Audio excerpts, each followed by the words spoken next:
நமः. அடியேன் வாமன அவதாரம். ஆண்டாள் திருப்பாவையில் என்னை பற்றி 3ஆம் பாசுரத்தில் ஓங்கி உலகான உத்தமன் பார்ப்பாடி என்று கூறியுள்ளார்கள். மற்றும் 24ஆம் பாசுரத்தில் அந்நிய உலகம் வந்தால் அறிபோற்றி என்று கூறியுள்ளார்கள். ஆண்டாள் என்னோட திருவடி பற்றி கூறினபடி பிள்ளலோகாச்சாரியும் கூறியுள்ளார். பெருமானும் பிராட்டியும் விடனும் திருவடிகள் விடாது தின்கலாய் இருக்கும் என்று என்னுடைய திருவடியை பற்றி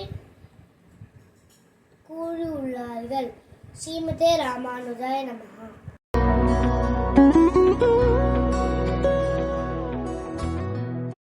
ராமானுஜாய நமஹ.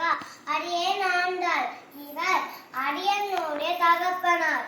ஸ்ரீ விஷ்ணு சித்தர் எம்பெருமானால் மறைமர மதிநலம் பெற்று பல்லாண்டு பாடி பெரியாழ்வாரானவர். ஸ்ரீவல்லிபுத்தூரில் ஆனிஸ்வாதியில் திரு அவதாரம் செய்தார். பாண்டிய சபையில் எம்பெருமானால் பரத்வத்தை நிர்ணயம் செய்தவர்.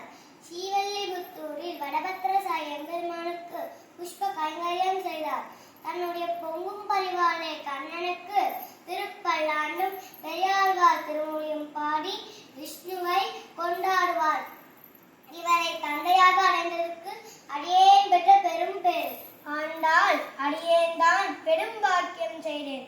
உன்னை திருமகளாய் பெறுவதற்கு ஆடி மாதம் பூரம் நட்சத்திரத்தில் துளவ தோட்டத்திலே எனக்கு கிடைத்த பெரும் நிதியாகும். சாட்சாத் அந்த பூமி பிராட்டியின் அவதாரம். கண்ணனின் கதைகளை கேட்டே வளர்ந்து அவனையே மணந்தவள்.